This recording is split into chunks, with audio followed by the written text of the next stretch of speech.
Que se jodan los de las otras materias. Ay, ya estás grabando, Sí. listo. Qué lindo que son.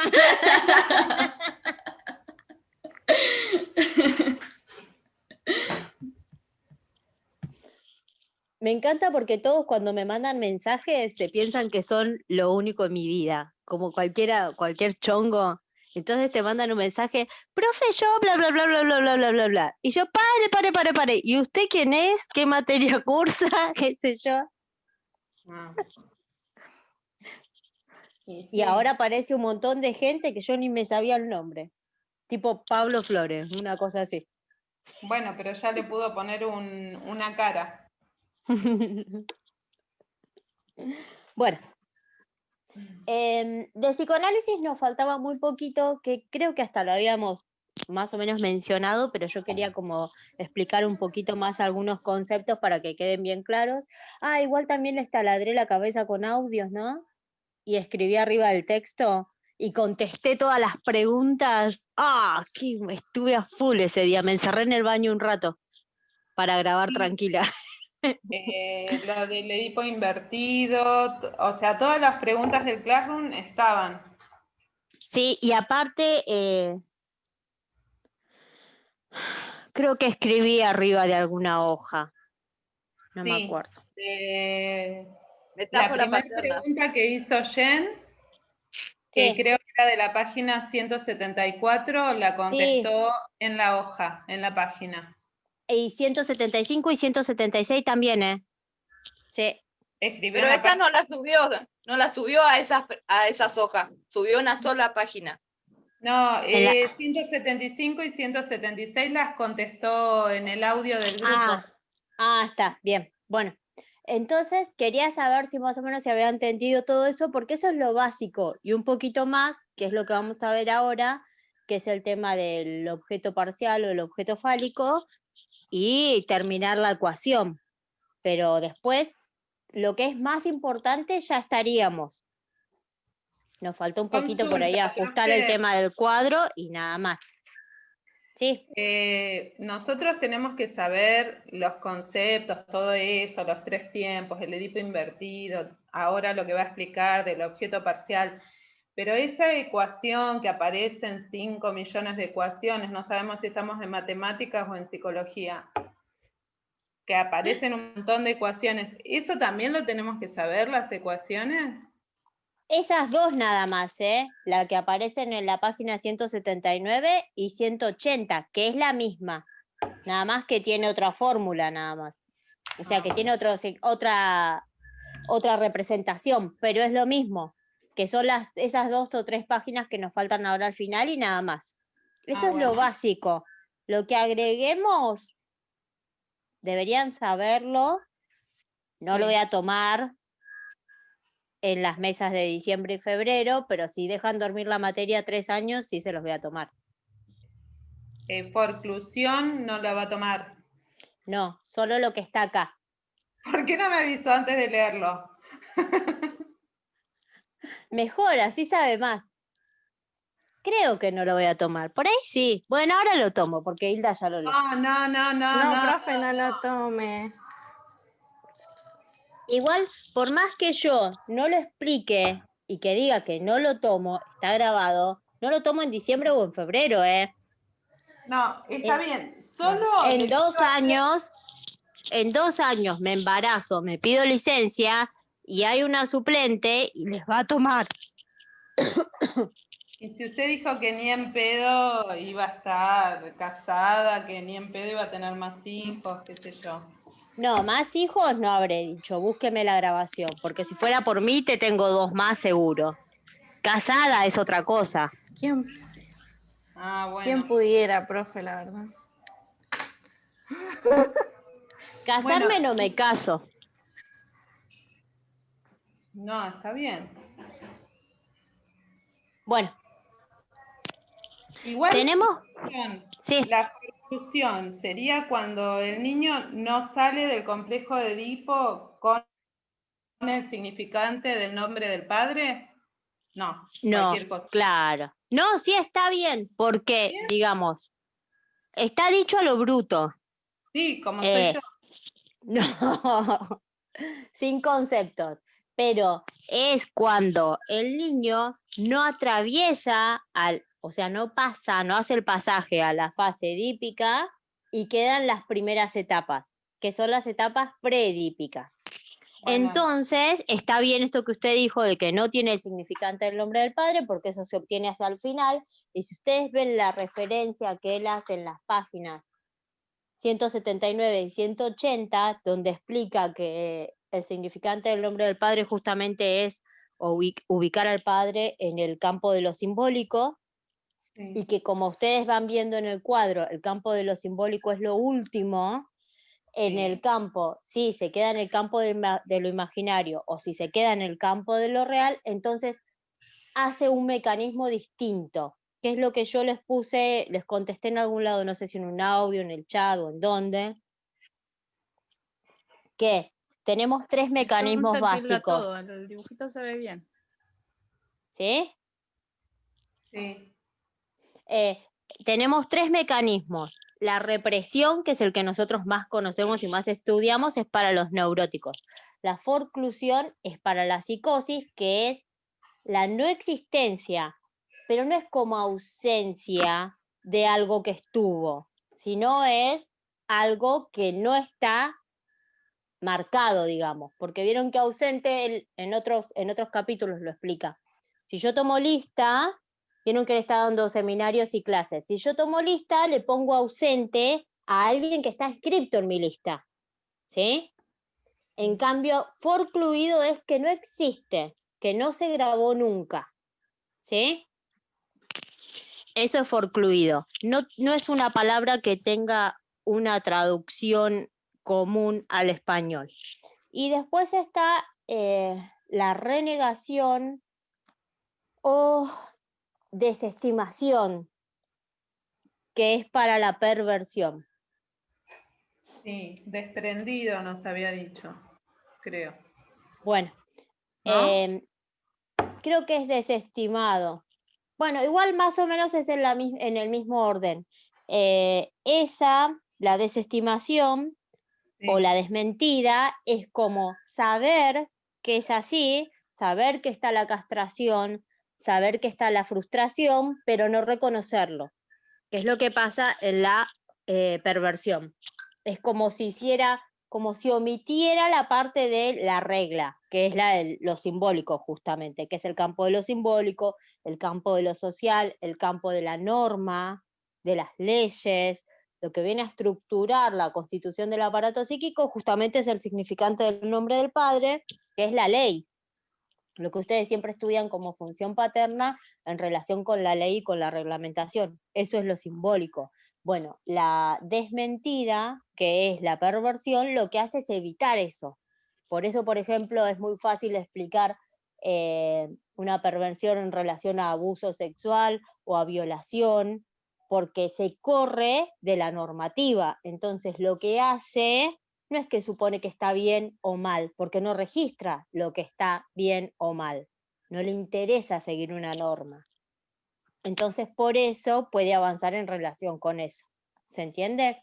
Por eso creo que algo habíamos terminado la vez pasada de hablar de lo que era la diferencia entre neurosis y perversión, que es que las cosas que el neurótico se imagina en su fantasía y son algo ilusorio y que quizás lleve a cabo algo de esa fantasía dentro de un contexto reglado, el perverso no necesita el contexto reglado y lo puede hacer tranquilamente, ¿sí? Es como estos casos que pasan a veces en la calle, que alguien, no sé, se baja del auto porque le tocaron bocina o porque alguien pasó un semáforo mal y se bajan con un palo a pegarle a alguien, ¿sí? Una cosa es bajarse con un palo a pegarle a alguien y otra cosa es putearlo por la ventana, por la ventanilla, bajar la ventanilla y putear a alguien, que eso nos puede pasar a cualquiera. Ahora, bajarse con un arma, con un palo, a infringir algo, a decir yo tengo razón y vos no, eso es no regirse por una norma que es algo común social, que es justamente lo que implica lo simbólico, algo compartido, algo en lo que todos nos prestamos atención,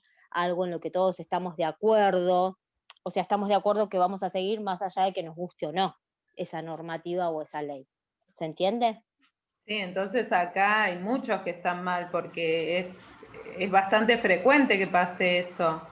Es que de acá a un tiempo, nosotros cuando estudiamos estas cuestiones, el surgimiento de nuevas patologías o qué cambios conllevan, por ejemplo, que los chicos se desarrollen antes, que tengan relaciones antes, que tomen alcohol antes.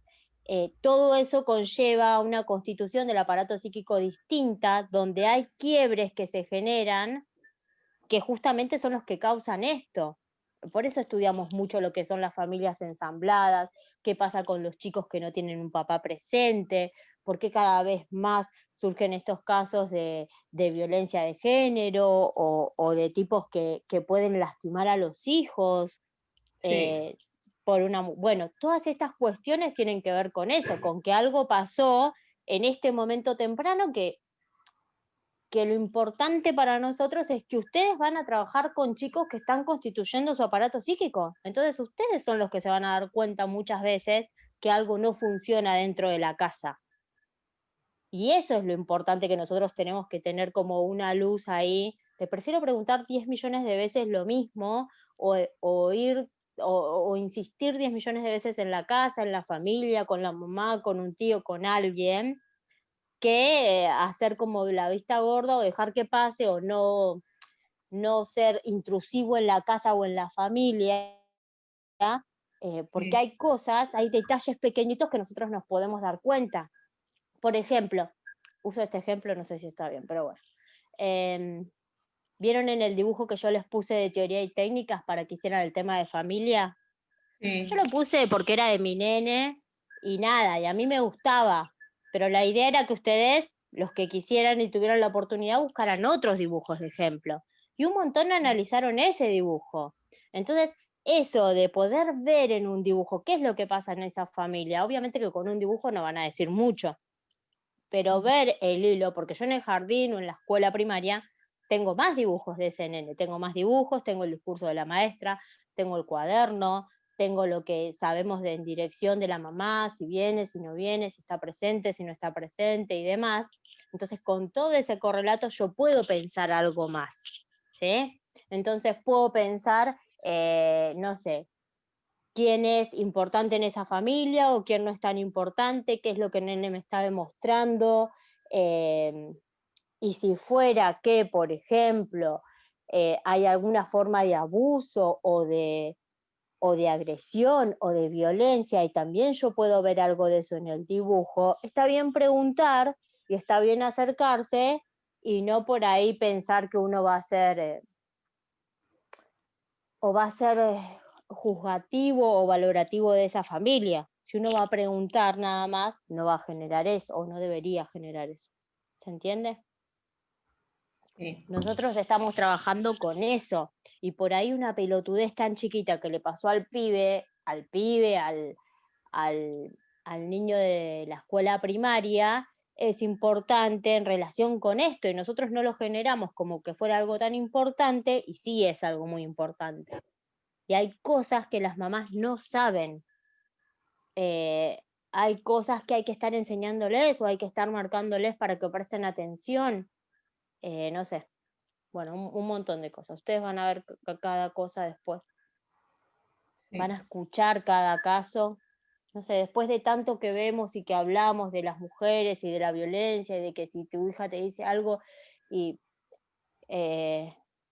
no sé, escuchar un relato de una nena de 12 años que está diciendo que el padrastro abusó de ella cuando tenía 9 años, y claro, a los 9 años uno no tiene una conciencia acabada de la situación, ni racionalización, ni demás, que nosotros estudiamos todo eso, pero la mamá no la quiere escuchar.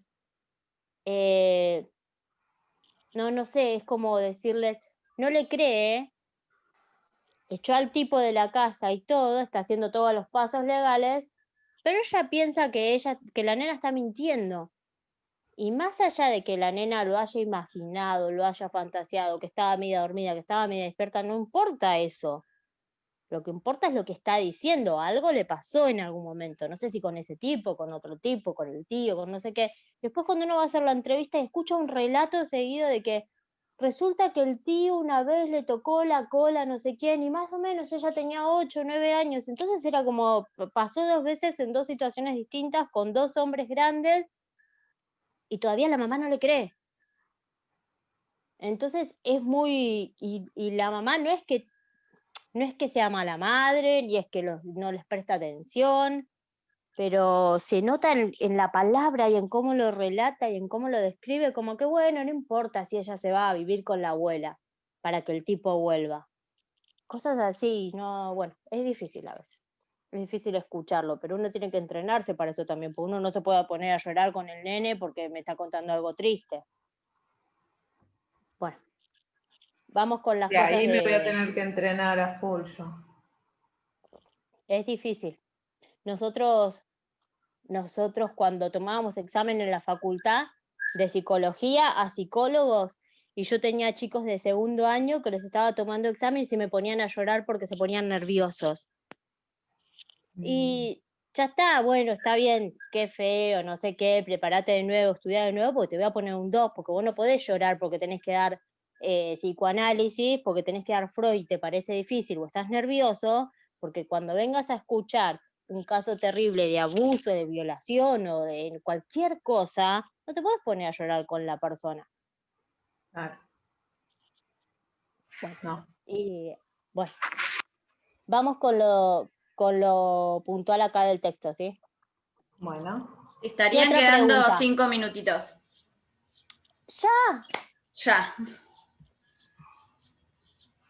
Pónganme, profe, deje de hablar boludeces. Ay, tengo 10 mensajes. Profe, dice Sandra que no se puede conectar a la clase porque tiene que trabajar. Ah, no, que se joda. Yo recién entré a una clase de cuarto buscando, ¿cómo de cuarto buscando amarilla? Nosotros nos mandaron los... Bueno, chao. Bueno, ¿tienen alguna pregunta puntual? Si no, les explico el dibujito este. No.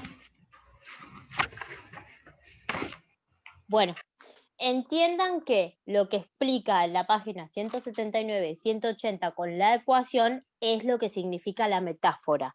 Y cuando hablamos de metáfora, ¿se acuerdan que en algún momento lo hemos conversado al principio como 2 mecanismos que funcionan en la constitución y en el trabajo del aparato psíquico? Son la metáfora y la metonimia.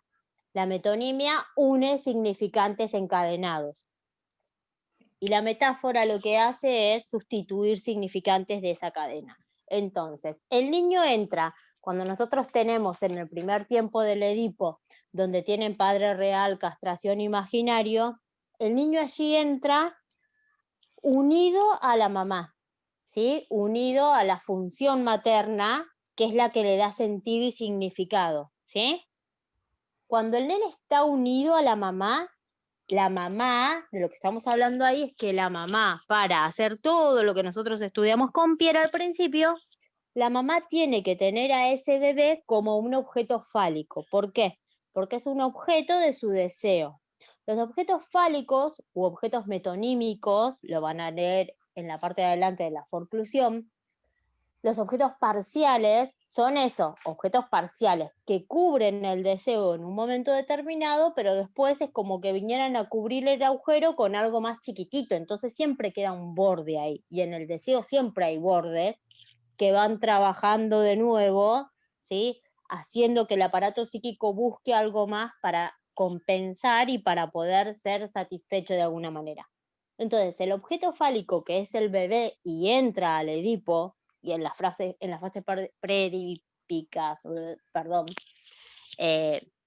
abrochado a la mamá o a la función materna, está abrochado a ese deseo y es necesario que sea así, que la mamá lo tome desde ese lugar, lo tome desde el lugar del deseo y del lugar del objeto fálico.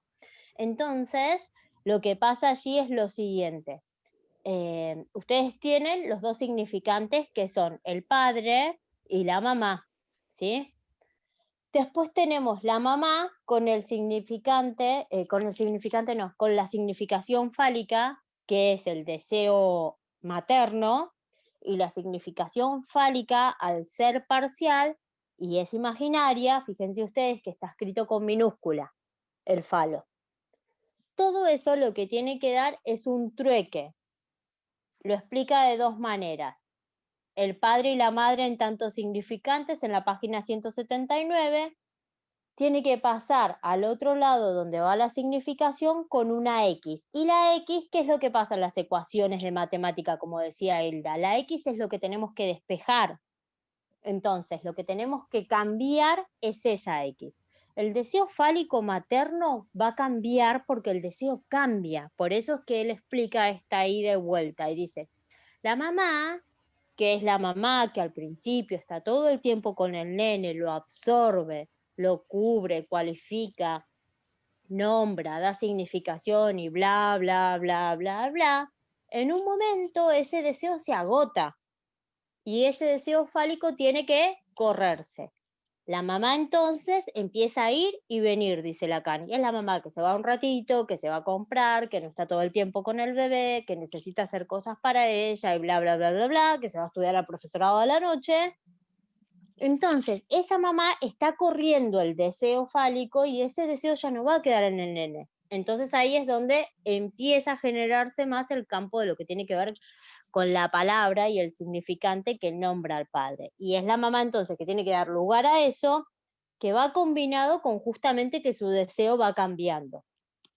Y fíjense que ahí dice, hasta un nene se da cuenta que esa mamá no está siempre. El nene chiquito se da cuenta que la mamá va y viene en relación con su deseo, ¿sí? Entonces ahí es que tiene que ser incorporado el papá. Y la mamá tiene que ayudar a que ese papá se incorpore en tanto significante, que es en nombre, ¿sí? Porque si no antes, los espacios del padre, si bien son importantes la relación que tiene el padre imaginario del padre real, no es lo que necesitamos en relación a la neurosis y en relación a la estructuración del aparato psíquico. Entonces, esa X es la que hay que despejar, hay que conseguir otro deseo materno que va a ir cambiando siempre y lograr que el nene elija al padre en relación al significante que el padre es lo que le va a dar. Por eso dice, el padre tiene que ser dador y tiene que convencer al niño y a la niña y hacerse preferir, ¿sí? Porque aún en la falta, los dos, tanto el padre como la madre, el padre le puede dar algo a ese nene, que es esto que nosotros llamamos el significante del nombre del padre, ¿sí? Ese significante del nombre del padre es lo que ustedes ven en la página 180. Vieron que dice S y después tienen una S con apóstrofe, es lo mismo.